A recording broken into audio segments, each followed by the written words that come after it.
Hello बच्चों, आज हम बात करेंगे इलेक्ट्रोमैग्नेटिक इंडक्शन के लेक्चर नंबर 27 के बारे में। और यहाँ पर हम लोग डिस्कस करेंगे graphical concepts of growth of current at any general time T in LR circuit. क्या बोल रहे हैं भैया, याद करो लेक्चर नंबर 26 इलेक्ट्रोमैग्नेटिक इंडक्शन का लेक्चर नंबर 26 आया था, जहां पर हम लोगों ने क्या डिस्कस किया था कि अगर हमारे पास, आज का लेक्चर उसी से इंटरकनेक्टेड है, समझोगे। सुन, अगर हमारे पास कोई एक सर्किट दी गई है और उस सर्किट के अंदर एक सेल है, ठीक है। सेल जानते हो भैया, पॉजिटिव टर्मिनल और निगेटिव टर्मिनल का ग्रुप, ठीक है। तो हमने कहा अगर हमारे पास कोई एक सर्किट है जिसके अंदर एक सेल है, ठीक है, और उसके पास एक इंडक्टर है, ठीक है, और उसके पास एक रजिस्टर भी है। क्या भैया? रजिस्टर है भाई, एक रजिस्टर है, ठीक है। तो वहां पर हम क्या बोलते थे, इसको हम एलआर सर्किट बोलते थे कि भाई एक इंडक्टर है और एक रजिस्टर है साथ में, यानी कि हमारे पास एक इंडक्टर है और एक रजिस्टर है, और इंडक्टर को हम एल से डिनोट करते हैं और रजिस्टर को हम आर से डिनोट कर रहे थे। एल हमारा क्या है? इंडक्टर है, आर हमारा रजिस्टर है, ठीक। और ये हमारा एक सेल है और ये पूरी सर्किट है। तो याद करो भाई, इलेक्ट्रोमैग्नेटिक इंडक्शन का जब लेक्चर नंबर 26 आया था तो वहां पर हम लोगों ने डिस्कस किया था कि अगर एक एलआर सर्किट, यानी एक ऐसी सर्किट जो एल और आर, इंडक्टर और रजिस्टर से मिलकर बनी हुई होगी, तो उसके अंदर क्या होगा, जब करंट हम फ्लो कराते थे सेल से, तो इस करंट में कुछ ना कुछ इंक्रीज होगा भाई, करंट कुछ ना कुछ बढ़ेगा। सीधी सी बात है। अगर इंडक्टर का काम क्या है, अगर हम किसी भी सर्किट में इंडक्टर लगाते हैं तो इंडक्टर लगाने की वजह से क्या होता है, जैसे ही हम इंडक्टर लगाते हैं तब अगर हम कोई करंट भगा रहे हैं, और मान लेते हैं जो हम करंट भगा रहे हैं ये करंट लगातार चेंज हो रही है, ठीक, या तो इंक्रीज हो या डिक्रीज हो, और हम इंडक्टर भी लगा दें, तो हमने एक कॉन्सेप्ट पढ़ा था कि अगर करंट भगा रहे हो और वो करंट अगर चेंज हो रही है, बढ़े या घटे उससे मतलब नहीं, बस करंट अगर चेंज हो रही है और साथ में उस सर्किट में एक इंडक्टर लगाए हो, तो वो इंडक्टर क्या करता है, वो इंडक्टर एक नया करंट बनाता है और उसको हम बोलते हैं सेल्फ इंड्यूस करंट। जो करंट इस इंडक्टर के द्वारा बनता है, हमने पढ़ा है। अब जो वो करंट बनेगा, वो करंट इस करंट को अपोज करेगा। किस करंट को भैया? जो करंट सेल से निकल के फ्लो हो रही है उस करंट को अपोज करेगा इस इंडक्टर के द्वारा प्रोड्यूस हुआ करंट। मतलब जिसने इस करंट को बनाया उसी को अपोज करेगा। भाई ये जो इंड्यूस करंट बन रहा है ये किसकी वजह से बन रहा है? सेल से निकले हुए करंट में चेंज होने की वजह से। तो यहां पर एक इंड्यूस करंट बनेगा और उसका डायरेक्शन कैसे होगा? इस करंट के अपोजिट। यानी देखो, अगर ध्यान से देखो तो ये करंट यहां से यहां पर इस तरीके से आएगा और यही करंट यहां से ऐसे भागेगा। अब इंडक्टर की वजह से जो करंट बनेगा वो कैसे भागेगा? इस करंट के अपोजिट में। यानी यहां देखो ये करंट ऐसे जा रहा है, सन सन सन, यानी जो इंड्यूस करंट बनेगा वो ऐसे भागेगा। यानी जो हमारा इंड्यूस करंट बनेगा आई डैश वैसे भागेगा। कुछ याद आया अभी? ये हमने पढ़ा था। अब हमने कहा कि भैया हमने कॉन्सेप्ट पढ़ा था कि जब भी हम इंडक्टर लगाते हैं किसी सर्किट में, तो उसकी वजह से जो करंट हमारा है, जो सेल से निकला हुआ करंट है, उसमें क्या होता है? ग्रोथ होता है धीरे धीरे, ठीक है। करंट धीरे धीरे बढ़ती है। ये इंडक्टर ना होता तो कोई दिक्कत नहीं, करंट अपना फ्लो होता कांस्टेंट वैल्यू पे। लेकिन इंडक्टर लगाया हो ना तो बड़ी खासियत है, करंट लगातार बढ़ता है। अब समझ में क्या बोल रहा था? ग्रोथ ऑफ करंट, यानी करंट का growth in a L R circuit, यानी ऐसा सर्किट जिसमें इंडक्टर लगा हो एल और रजिस्टर लगा हो आर, उसमें करंट का ग्रोथ किसी जनरल टाइम टी पर। ये इसका हमने एक कॉन्सेप्ट निकाला था, एक फॉर्मूला हमने निकाला था, याद करो लेक्चर नंबर 26 में एक हमने फॉर्मूला निकाला था। ये तो लेक्चर नंबर 27 है, थोड़ा इंटरकनेक्टेड है चीजें इसलिए मैं बता रहा हूं, ठीक। तो पिछले लेक्चर में हम लोगों ने क्या देखा था? Growth of current. हमने पढ़ा था ग्रोथ ऑफ करंट, ठीक है, ग्रोथ ऑफ करंट आई, जो कि ये हमारा है, at any general time T. Growth of current at any general time T, ठीक है, growth of current at any general time T. अब याद करो भाई, लेक्चर नंबर 26 में इलेक्ट्रोमैग्नेटिक इंडक्शन का, वहां हमने एक फॉर्मूला डिराइव किया था कि पहले तो समय जीरो रहा होगा, एक समय होगा जब हमारा टाइम जीरो था, तब करंट के अंदर ग्रोथ भी जीरो था। लेकिन जब हमने कहा कोई एक जनरल टाइम टी जब आएगा तब करंट में कितना ग्रोथ होगा। तो हमने एक लंबा चौड़ा किरचॉफ वोल्टेज लॉ का यूज किया और एक लंबे चौड़े डेरिवेशन के बाद हमने एक फॉर्मूला निकाला था 26th लेक्चर में, और वो फॉर्मूला हमने क्या निकाला था कि जो किसी जनरल टाइम टी पर करंट होता है उसका वैल्यू हमने कितना निकाला था, I not into 1 minus e to the power minus T by tau. भैया याद करो लेक्चर नंबर 26 में ये हमने बढ़िया से डिराइव करके निकाला था ये फॉर्मूला। तो इसी जो हमने ये फॉर्मूला डिराइव किया है ना, इसी का आज ग्राफिकल चीजें हम देखेंगे, ग्राफ्स के पोर्शन को आज हम कवर करेंगे। अब समझ हमने क्या बोला था, ग्राफिकल कॉन्सेप्ट्स, ठीक है। सुनो भाई, यहां पर ये जो करंट है ये जब किसी जनरल टाइम टी का करंट था, ठीक है। और ये जो आई नॉट है ये हमारा, याद करो हमने बताया था पिछले लेक्चर में, ये होता है मैक्सिमम करंट। जो हमारा आई नॉट होता है बेटा, ये क्या होता है, ये हमारा होता है मैक्सिमम करंट। और मैक्सिमम करंट के लिए क्या फॉर्मूला होता है भैया, एक हमने ओम्स लॉ पढ़ा है, V equal to I R, वहां से I इक्वल टू क्या आता था, V अपॉन आर। तो ये तो हमारा मैक्सिमम करंट होता है। उसी तरीके से जो आई नॉट है ये हमारी मैक्सिमम करंट होती है, और इसकी वैल्यू क्या होती है, मान लो सेल का ईएमएफ E है और रजिस्टर R है सर्किट का, तो मैक्सिमम करंट हमारा ईएमएफ अपॉन रेजिस्टेंस। तो हमारा आई नॉट क्या होता था भैया, हमने पढ़ा था, ये होता था हमारा मैक्सिमम करंट। और आई क्या होता है, वो करंट मतलब किसी जनरल टाइम टी का करंट, और जो हमारा टी है वही मतलब जनरल टाइम टी वाला करंट में, मतलब जिस समय करंट आई है उस समय का टाइम है टी। और टाउ क्या होता था बेटा, टाउ हमने पढ़ा था, ये होता है इंडक्टिव टाइम कांस्टेंट। इसका हमने एक और फॉर्मूला डिराइव किया था, इसको एक और भाषा में बोलते हैं, वो भी हम देखेंगे। इस टाउ को हम और क्या बोलते थे बेटा, इसको हम और बोलते थे इंडक्टिव टाइम कांस्टेंट, ठीक। आएंगे अपने मेन पोर्शन पे, पिछला बताना जरूरी था इसलिए इसको हम बता रहे हैं, ठीक है। तो टाउ हमने क्या निकाला था, टाउ को हमने बोला था बेटा ये हमारा है इंडक्टिव टाइम कांस्टेंट। टाउ हम लोग का क्या है, इंडक्टिव टाइम कांस्टेंट, ठीक है भैया। इंडक्टिव टाइम कांस्टेंट क्या होता है, जरा इस फॉर्मूले को तोड़ो। खैर मैंने पिछले लेक्चर में बताया था टाउ क्या होता है, डिराइव किया था, लेकिन फिर से देखते हैं क्योंकि जरूरत है यहां पर उसका, ठीक है। देखो भाई हमने क्या किया था, हमने इसका एक फॉर्मूला डिराइव किया था कि देखो भाई अगर I equal to I not into 1 minus e to the power minus T by tau है, तो मान लो जब हमारा टाइम t टाउ के बराबर होगा, यानी अगर हम कहें अगर हमारा टाइम t टाउ के बराबर हो जाए, अगर हमारा टाइम t टाउ के बराबर हो जाए, यानी एक ऐसा टाइम आए जब हमारा टाइम इंडक्टिव टाइम कांस्टेंट के बराबर हो जाए, तब इस फॉर्मूले में पुट करके टाउ की वैल्यू को देखते हैं क्या कहानी बनती है। तो यहां से करंट की वैल्यू क्या हो जाएगी, I not into 1 minus e to the power. अब टाइम कितना हमने लिया, हमने कहा एक समय ऐसा आया जब हमारा टाइम टाउ के बराबर हो गया, यानी हम माइनस टी की जगह माइनस टाउ रख देंगे, तो ये हमारा हो जाएगा माइनस टाउ, और नीचे तो टाउ पहले से है तो minus tau divided by tau. अब टाउ टाउ कट गया, ठीक है, टाउ टाउ हमारा कट गया और 1 minus e to the power minus 1 बच जाएगा। यानी यहां से हमारी क्या वैल्यू आ जाएगी, यहां से हमारी क्या वैल्यू आएगी बेटा, आई नॉट इंटू, यहां से हमारा वैल्यू आएगा I not into 1 minus e to the power minus 1, e to the power minus 1। E to the power minus 1 क्या हो जाता है, 1 बाई ई। ये क्या हो जाएगा बेटा, 1 बाई, यानी यहां से हो जाएगा आई नॉट इंटू 1 माइनस 1 अपॉन ई। अब 1 अपॉन ई का भैया बहुत फेमस वैल्यू होता है, 1 अपॉन ई की वैल्यू 0.37 होती है, ये हमने पढ़ा, ठीक है। यानी 1 अपॉन ई की वैल्यू हमारी 0.37 होती है, ठीक है बेटा। 1 अपॉन ई की वैल्यू क्या होती है, 1 अपॉन ई की वैल्यू हमारी होती है 0.37। यानी यहां से अगर हम इस फॉर्मूले को निकालें तो हमारा क्या वैल्यू आएगा, यहां पर हम देख सकते हैं I equal to I not फिर इंटू 1 माइनस 0.37। अब 1 माइनस 0.37 करोगे तो कितना आएगा बेटा, ये हमारा आ जाएगा I is equal to 0.63 I not, ठीक है। क्या वैल्यू आएगी हमारी, हमारी वैल्यू आएगी आई नॉट इंटू 0.63। इसका मतलब कुछ समझ रहे हो, टाउ वो टाइम था, हमने पढ़ा था, समझो फिर लो।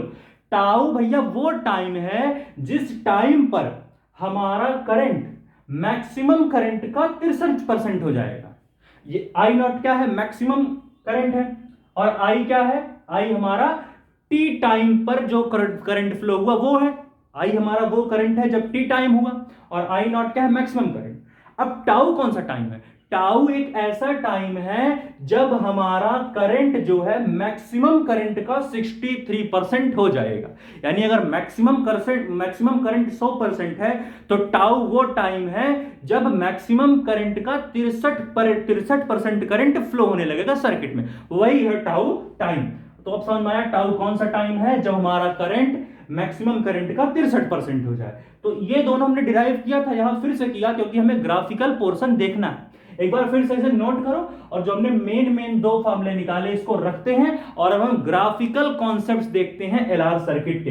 भैया इसे नोट करो 1 2 3 4, पॉज करके जल्दी से नोट करो भाई, रिकॉर्ड हो रही है वीडियो, बिल्कुल हटाया जाए भैया, नोट कर लियो सारी कहानी पक्का। चलो तो इसको हम हटाते हैं। अब हम थोड़ा सा ग्राफिकल पोर्शन वगैरह देखेंगे कि आखिर हम ग्राफ्स से अगर हम चीजें करना चाहें तो हम कैसे कर सकते हैं। देखो भाई यहां से हमने कितना फॉर्मूला निकाला था, यहां से हमने 2 से 3 चीजें दिखाई थी।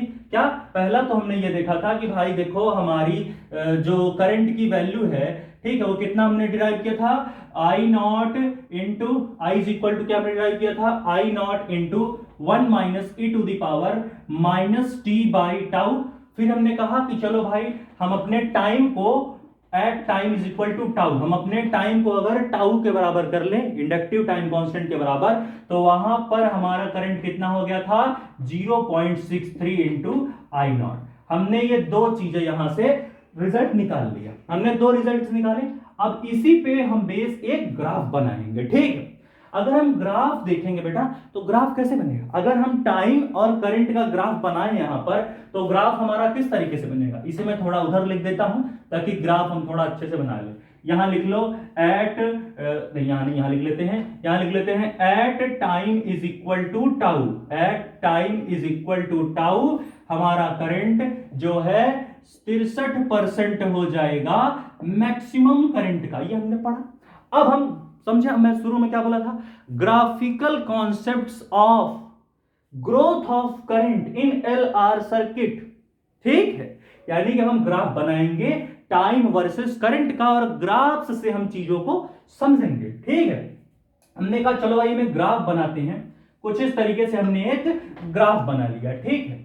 अब हमने कहा ये जो हमने ग्राफ बनाया बेटा, ठीक है, जो हमने ग्राफ बनाया है ये ग्राफ हम मान लेते हैं किसके वर्सेस किसका है, इस ग्राफ को हम मान लेते हैं बेटा टाइम वर्सेस करंट का ग्राफ है, ठीक है। नीचे हम मान लेते हैं हमारा ये टाइम है, नीचे ये टाइम को शो कर रहा है, और ऊपर ये हमारा जो है करंट को शो कर रहा है, किसको बेटा, करंट को। आई किससे समझ में आता है, आई मतलब करंट और टाइम का मतलब टी है, ठीक है।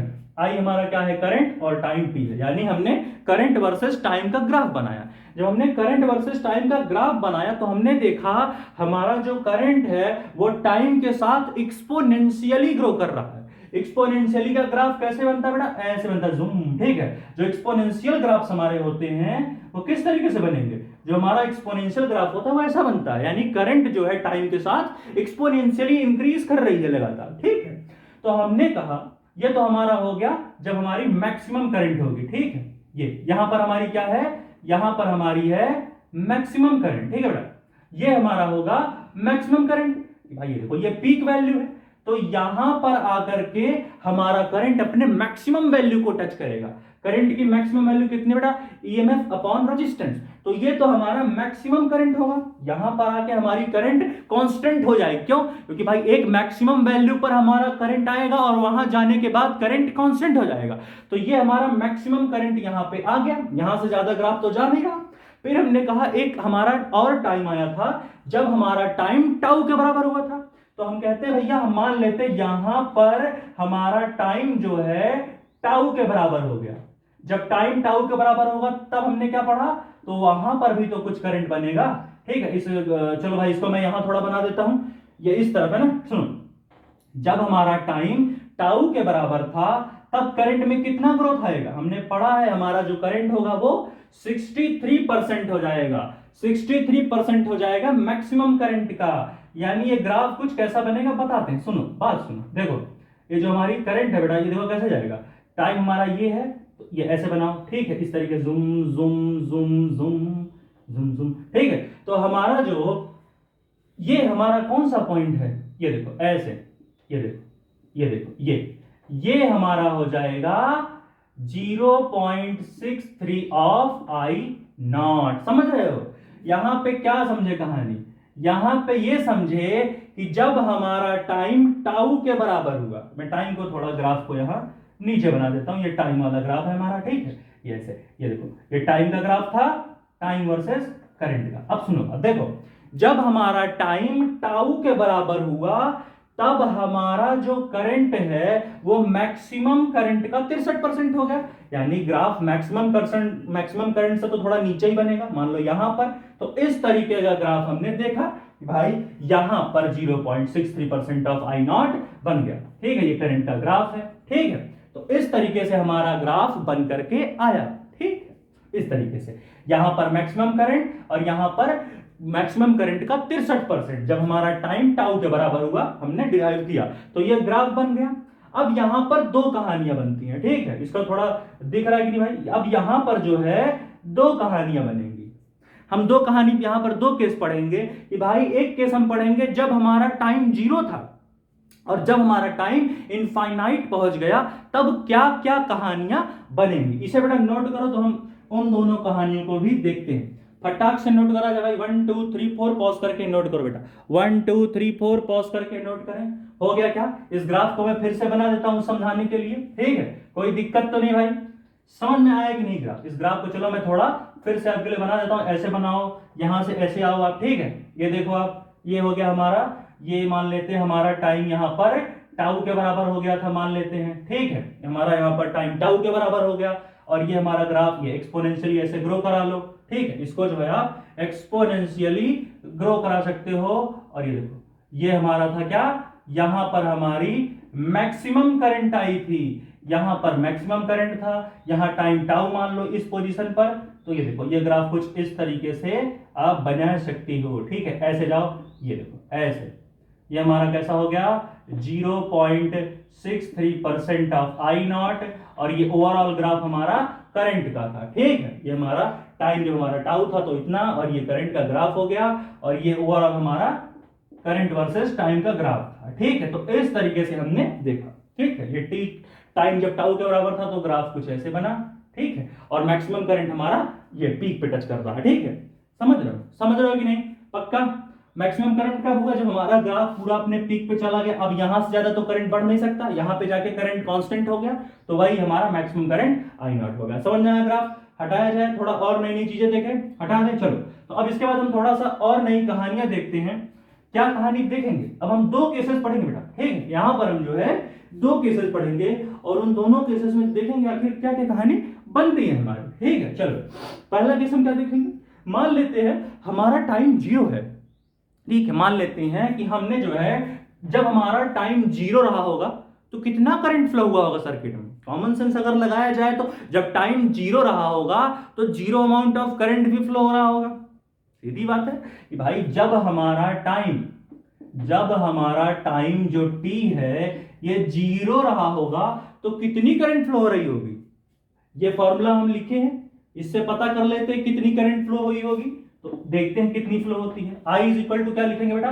I इज इक्वल टू लिखेंगे I not into 1 minus e to the power minus t upon tau. ये हमने लिख लिया। अब सुनो, यहां पर हमने टाइम कितना माना है? 0, यानी हम तब का करंट पता करना चाह रहे हैं जब हमारी टाइम 0 थी। तो हम टाइम जहां है, टाइम की वैल्यू क्या स्मॉल टी है, तो टाइम की जगह अगर हम 0 पुट करें तब हम पता कर लेंगे कि 0 टाइम पर कितनी करंट फ्लो हो रही होगी, ठीक है? तो यहां हम पुट करते हैं तो I इज इक्वल टू हो जाएगा I not into 1 minus e to the power minus 0 upon tau. हमने जो है t की जगह 0 पुट कर दिया। कितना बड़ा पुट कर दिया? 0 पुट कर दिया। अब 0 अपॉन टाउ 0 और e टू द पावर 0 कितना हो जाएगा? 0 अपॉन टाउ 0, ठीक है? Minus 0 upon tau 0। अब e to the power minus 0 कितना हो जाएगा? सीधी बात है हमारी 1 हो जाएगी। और 1 माइनस 1 0, यानी और 0 इंटू आई नॉट 0, यानी कितना करंट फ्लो हुआ बेटा? 0 करंट फ्लो हुआ, ठीक है? कितना करंट फ्लो हुआ? जीरो करंट फ्लो हुआ। यानी कि जब हम टाइम जीरो पे रहेंगे, यानी जब हम शुरुआत करेंगे करंट फ्लो कराना, मतलब समझ लो अभी टाइम जीरो है, घड़ी ऐसे ऐसे खड़ी है, टाइम हमारा जीरो है, तब उस समय जो सर्किट में करंट फ्लो हो रही होगी वो zero amount of current flow हो रही होगी। इसका मतलब क्या समझ रहे हो? इसका मतलब ये समझो आप कि इंडक्टर नहीं है सर्किट में तब, यानी इंडक्टर ने सर्किट को ब्रेक कर दिया। अगर हम इंडक्टर ना लगाते तो शुरू में जो करंट था वही रहता, लेकिन जैसे ही इंडक्टर हम लगाएंगे खेल कहानी बन अलग हो जाती है। क्या होता है कि शुरू में करंट घटा रहता है, बाद में बढ़ता है।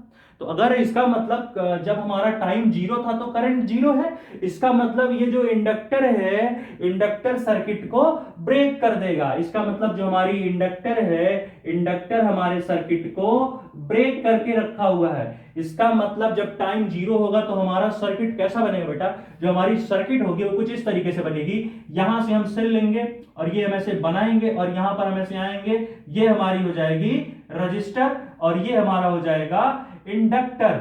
ये हमारी हो जाएगी रजिस्टर और इंडक्टर। क्या इंडक्टर तो यहां भाई ओपन सर्किट इंडक्टर हो गया भाई, इंडक्टर ने सर्किट को ही ब्रेक कर डाला। इसका मतलब यहां पर कैसे बना होगी, ये देखो जिंग, ये देखो जो हमारी इंडक्टर ने क्या किया, इंडक्टर ने सर्किट को ब्रेक कर दिया। मैं इसको थोड़ा अच्छे से बना देता हूं भाई, यहां पर थोड़ा हम बना लेते हैं, यहां पर ऐसे हम आते हैं और इसको हम इस तरीके से बना सकते हैं। ये हमारी हो जाएगी सेल और ये वैसे क्या करेंगे बेटा, यहां से बनाएंगे zoom zoom zoom zoom zoom, यहां से जैसे जूम जूम जूम, यहां से हमने बनाया,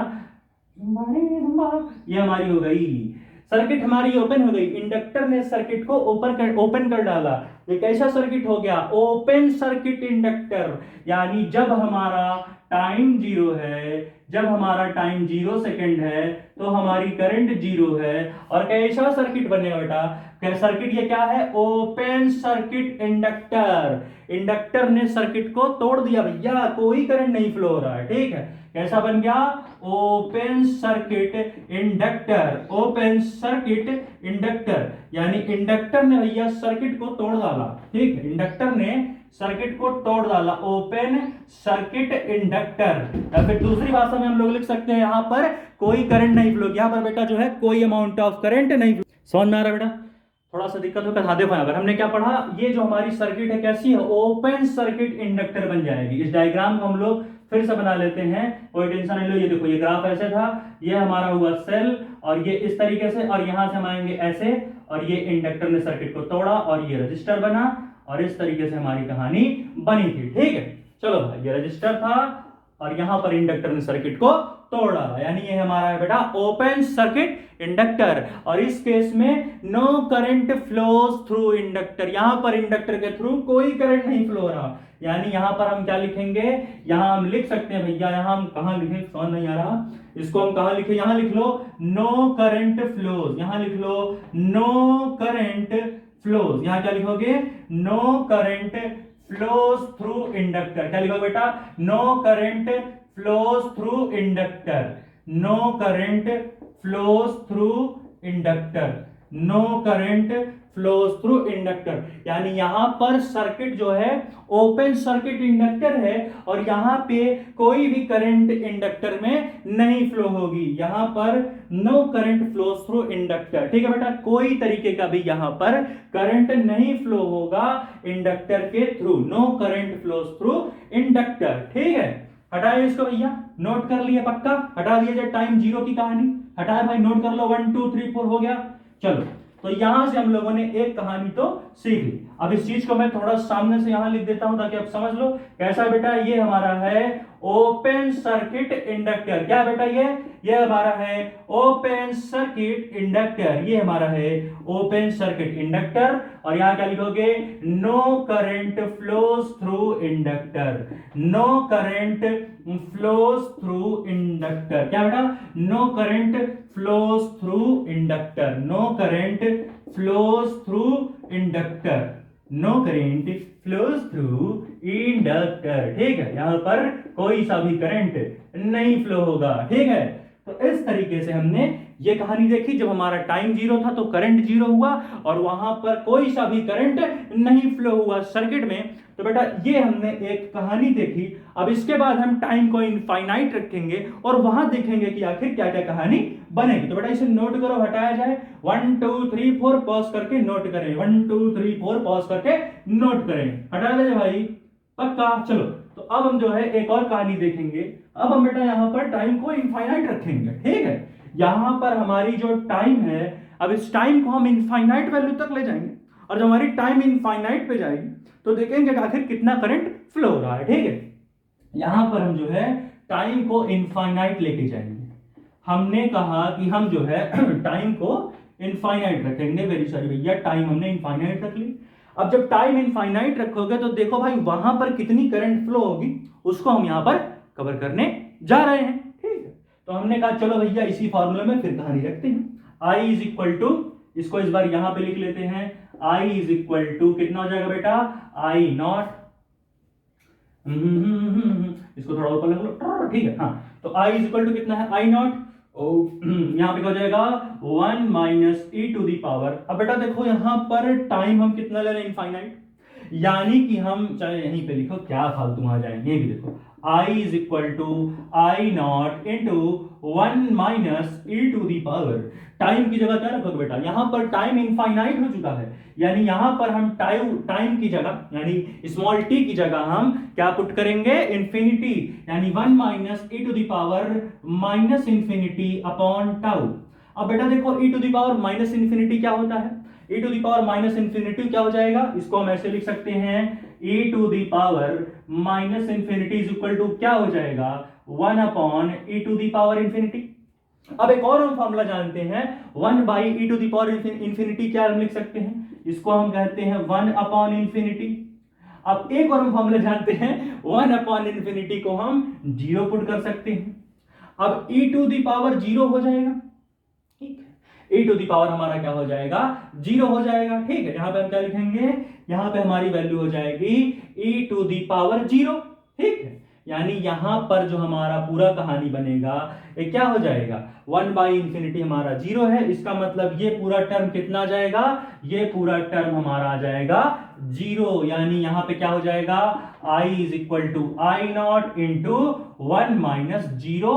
तो यहां से हमारे करंट की वैल्यू कितनी आई बेटा, I नॉट। तो यहां से कुछ समझ रहे हो कि जब हमारा टाइम इनफाइनाइट यानी जब हम मैक्सिमम टाइम पर जाएंगे, यानी जब हमारे टाइम की वैल्यू इनफाइनाइट को टच कर जाएगी, तब जो करंट फ्लो होगा इस सर्किट में वो मैक्सिमम करंट हो जाएगा। और तब मैक्सिमम करंट क्यों हम बोल रहे हैं, क्योंकि यहां पर आई नॉट आ गया। अब आई नॉट हमारा क्या है बेटा, आई नॉट हमारा है मैक्सिमम करंट, ठीक है बेटा। आई नॉट हमारा क्या है बेटा, आई नॉट हमारा है मैक्सिमम करंट। और बेटा आई नॉट मैक्सिमम करंट है, तो मैक्सिमम करंट की हमने एक वैल्यू निकाली थी बेटे, मैक्सिमम करंट आई नॉट, और आई नॉट की वैल्यू हमने निकाली है, आई नॉट की वैल्यू होती है ईएमएफ अपॉन रेजिस्टेंस। क्या होता है भैया, EMF upon resistance. I not हमारा है मैक्सिमम करंट और मैक्सिमम करंट की वैल्यू ईएमएफ अपॉन रेजिस्टेंस। यानी जब टाइम इनफाइनाइट पर आता है तो हमारी करंट जो फ्लो हो रही होती है सर्किट में वो मैक्सिमम करंट के बराबर पहुंच जाती है। अब इसका बेटा हम सर्किटल डायग्राम देख लेते हैं, इसको फटाक से नोट करो। तो सर्किटल डायग्राम देखते हैं इसका, यह कैसा डायग्राम बनेगा इस सर्किट का, जो हमारा टाइम इनफाइनाइट होगा। इतना याद रखो, ये रिजल्ट हमने निकाला है, जो हमारी करंट है वो बेटा मैक्सिमम करंट के बराबर हो जाएगी। तो इसे जल्दी जल्दी नोट करो बेटा, 1 2 3 4 पॉज करके नोट करें। चेहरा है या चाँद खिला है, जुल्फ मेरी सामने था, हो गया बेटा, हटा दिया जाए। चलो चलो तो यहाँ पर इसको हम हटाएंगे और देखेंगे आखिर कैसा ऐसा सुंदर सा डायग्राम कैसा बनाते हैं, ठीक है।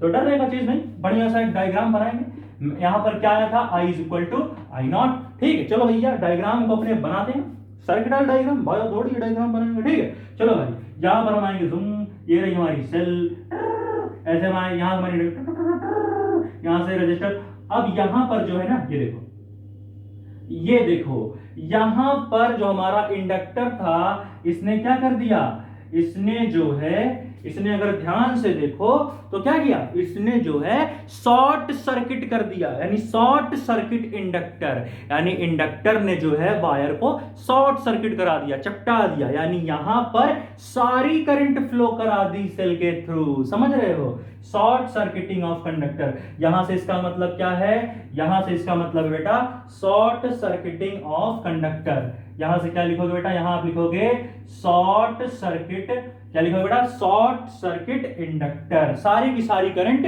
फ्लो करा दी इस पूरे सर्किट में, किसने, इंडक्टर ने। तो इसको क्या बोलोगे, शॉर्ट सर्किट इंडक्टर। डार्सी शॉर्ट नहीं बेटा, शॉर्ट सर्किट। डार्सी शॉर्ट बहुत अच्छा प्लेयर है।